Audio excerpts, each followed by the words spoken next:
If he did not support Scientology or was hostile to it, he would be declared a suppressive person and Marla would be forbidden to have any contact. At the least he was being handled. As this video shows, Kent Snyder worked regularly and closely with CCHR, actively promoting legislation favorable to them. This bill is not successful, is not passed, then 2 or 3 or 4 years from now, what you're going to find is you're going to find stories of parents who said, why didn't we work harder? My child is now subject to mental screening. He's now subject to therapy. There's all sorts of coercive measures that are going on. So the time is now. Parents need to understand that, and we're going to do everything we can to fight against it.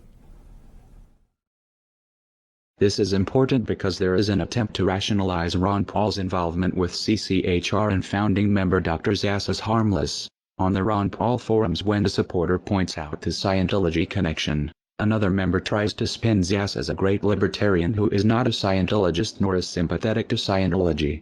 This is bullshit. CCHR is a branch of Scientology and SZAZS co-founded it. The Church of Scientology would never allow someone they did not control to have that much influence. The CCHR website was registered by Scientologist Amber Smayataki. Most of the board are Scientologists.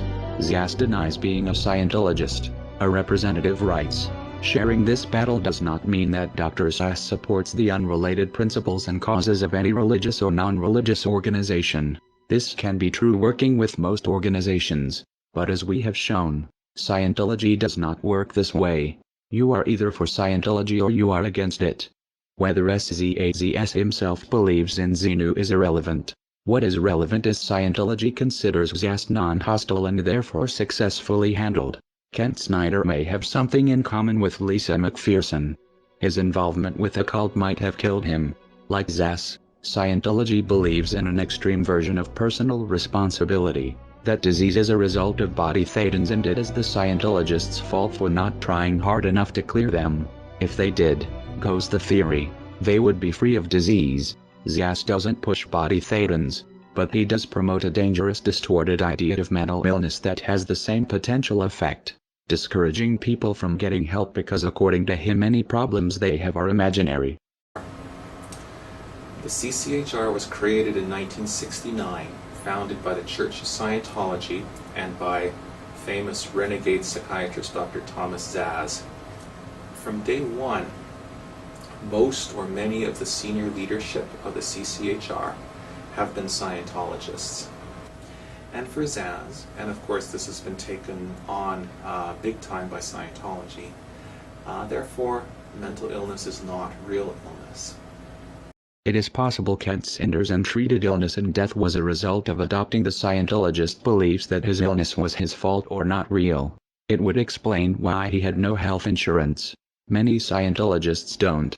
It seems Snyder sincerely believed in Ron Paul's libertarian rhetoric and equally trusted his Scientologist friends, though this ultimately was not in his best interest.